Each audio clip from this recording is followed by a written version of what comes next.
Hello, good morning, everyone. I'm writer Coach Tony, and today I'm going to answer one of the questions sent to me by one of my fans, no, the ones who are thankful for the content I've been providing in the in my YouTube channel. So I got a letter from Al Kaluwang. He said, "Good evening, Coach Tony. I hope this email finds you well. I want to first say thank you so much for your contents in YouTube about essay and research writing. It has really helped us a lot. So I also want to say thank you to everyone who has written thank you notes for me. Nakakataba po ng puso. Anyway, right now I'm in my third year in medicine. I'm studying in this prestigious school in Mindanao. I was hoping that you could give me tips on how I could start or an approach that I can follow for writing my thesis. No, our first thesis this year involves public health. I haven't still decided the topic. However, some of our guidelines have obliged us to write an interventional research in the community we are assigned to. So, is there a guideline? And his question is there a guideline that I could follow to help me in doing my research? So, thank you and God bless. So, thank you for the letter, Al. Yeah, we'll be needing more doctors in the future now, what, with this pandemic. So, good luck on your studies. So, actually, this is the first time I encountered this interventional research type, no? Because most of the people I have coached are in the field of education, business. So sometimes, anyway, there are those from nursing and, in your case, in medicine. So I think the approach here is the same approach as anyone doing research, no? I think you have to do serious legwork here because you told me that you're assigned to a certain community.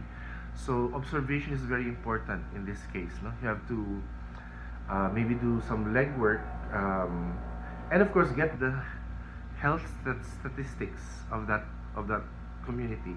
If they have a barangay health center, I'm sure there are professionals there who have the most recent statistics. Why am I asking this? Because you have to identify the problem. I think that's the first step, no? No. I think the first step is to identify your goal. Since it's an intervention research, um, what is your goal, no? Is it, uh, to lower the dengue incidence? Also, I guess, wait, I mean, I think you have to identify the problem first. So, go to the barangay health center and then ask them what are the most pressing public health problems, no, in that community. So, aside from COVID, maybe, no? So, most likely that would be, let's say, for example, dengue, it can be teenage pregnancies, it can be hypertension among older people. Um, yeah, so those are three things I can think of on top of my head. So, um, the statistics doesn't have to be very, very detailed there. As long as the health professionals working in that area can confirm that these public health problems exist, then you can do, um, you can identify your statement of the problem already, which I think is the most important step, no? Because you want to intervene into a public health problem, so you want to know what the most pressing health problem is in that community. So that's number one, no? Identify your statement of the problem, no? You have to state it. And then number two is, I guess, to have the goal, no? So let's say my goal is to, since dengue is the most pressing problem in this place, my goal is to, well, you don't have to be ambitious, no? Maybe to either decrease the number or promote awareness, no? Among the parents, among the parents, so that the incidences of dengue will go down in the next year, no? So, so you now have a state of the problem, then you have your goal. The next step is to, I think you, how are you going to go about it, no? So since you're in school, you have to, I guess, find the time maybe on weekends, because you have to do, I think, ocular, because you want to see the community, no? Is it, do they live together very closely? Is it a informal settler community? Is it a well-off community? Is it um, you know, because it's certain communities have certain health issues, no, which you may not find in, let's say, more affluent communities. So you can do the ocular, um, and then if possible, if you can talk to some of the residents, that would be just to get observation, just to um, feel the pulse of the public health, feel the public health pulse of the community, what the people are really feeling, or what they need from the public health sector of your community.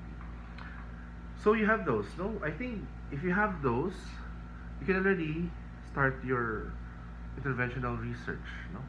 Because here, interventional research, I tried to look, no? It allows researchers to manipulate the intensity, dose, or frequency of exercise to determine the minimum amount necessary to achieve health outcomes. So I think the keywords here are achieve health outcomes. So in your case, when you identify the problem, um, what is your health? What is the health outcome that you want? No, so let's say this community has many adults with hypertension taking hypertensive medicine. Then the goal is to maybe um, help these people have a healthier lifestyle, no? Eat vegetables, do exercise, and then hopefully after a study of maybe 2 to 3 months, um, there will be improvements in their blood pressure. So most likely this study will have uh, experimental group, and then the same group applying whatever intervention you want will be measured again after a period of time, no? So I think that's going to be the flow of your study. So you have to decide on what the intervention is. So since you're still in third year medicine, it should be something you can actually give, no? Because the reality is many Filipinos cannot afford medicine, no? I think one reason why hypertension is so prevalent is not only the lifestyle, but many Filipinos cannot afford the medicine that you have to take every day. So sometimes there are cases of people, older people, mag-stroke, may ibang complications because they don't have the money to buy the maintenance medicines, no? So that's one way of looking at it, no? So I guess your goal now is to identify also the respondents, no? Which I think will be your major challenge, unless you get the help of the school, no? If they can identify a certain group in the community, or else the health center can be of help also, no? Because the respondents have to be the same respondents in your control group, and then the same respondents in the experimental group, no? Anyway, with that, you can ask help from your advisor on how to manage that, because you can either before intervention, this is their base data. Then after intervention, this is the base data. And I think, I don't know how long your teacher will give you, but maybe 2 to 3 months of research. So make sure it's something that you can do fast, something you can commit to, since, yeah, you're also studying and you have this research. So don't make it too complex, you know.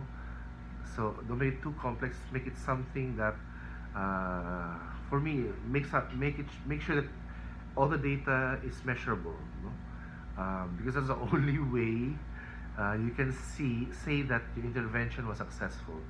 No? So make sure everything is measurable. Um, and then you also have to decide on the intervention. No? Is it going to be high intensity, low intensity, or what kind of intervention is it? Is it because I was thinking, no, if that place had many teenage pregnancies, then maybe you could do um, awareness, no, sex education awareness on this group of people. Or if they have hypertension, many older people have hypertension, then awareness again is the key. So in this kind of research you're doing, you have to cooperate with, I think, the barangay health centers, the barangay officials themselves, so that they can provide to you the respondents that you need. Um, yeah, because I think you need a lot of respondents, maybe 100, 150 respondents, and you have to follow them up, no? Um, to find out if your intervention really works, no? So again, to wrap up, kasi you were asking how could I start, no? Start with, I think you go to the place, no? Go to the health center, introduce yourself, bring a letter from your school, tell them that, oh, by the way, we have a research project in our school, and if you can help us, then fantastic, no? And then you can do your interview. Pwede po ba mag-interview? Tanong ko lang po, what are the major public health concerns of this community, and then from from that list, maybe she'll pick off 3 major public health problems in that place. You choose the one that you're most interested in, and the one where the intervention is possible, no? Yung kaya mo gawin, no? Don't do a project which is too ambitious because baka hindi mo matapos. And I think this is just a springboard. This research you're doing is a springboard to the real thesis, no? So you can start with not being too ambitious, and then as it becomes a thesis, your advisor can help you um, identify what other variables you can study, no? So to start, you really have to do networking, no? Networking with the barangay health officials and with the barangay themselves, and do your ocular, no? Maybe one weekend you go around the place, you observe, no? Kasi kung dengue, that means baka madumi, no? Or if teenage pregnancies, baka you see so many youth just, you know, wandering around. Although I don't know now with the COVID pandemic if that's possible. But in other words, you have to keep your eyes open to find out why why the barangay health officials identified these as their most pressing public health problems. So do the ocular and talk to the barangay health officials. I think that's a start, no? Pag identify na nila, magbuni-muni ka na, maybe 1 night, 2 nights, sleep over it. Think of the most feasible um, intervention you can do, no? If you're in a group, mas maganda kasi many people, you can divide your work, no? But if you're alone, then you have to I think work smarter, no?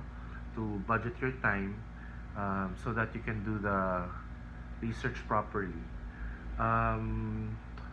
I think that's all I can say. Kasi research is basically time management, and then getting the information right the first time, no? Kasi if you go to the place, your question should be ready already, no? Everything should be ready para hindi ka pabalik-balik. Kasi it's hard to pin down people, no? Let's say, barangay health official. So when you go there and you're not ready, sayang yung effort, no? So make sure every time you have to approach them, ready ka na sa survey questionnaire, no? Ready ka na sa things that you have to answer, no? It would help if you have a letter from the school, and of course use your own PR, because you're going to be a doctor soon, no? So it's better if you have good communication skills, so you can talk to your future colleagues, no? And then of course to your future patients. Well, I hope that helped.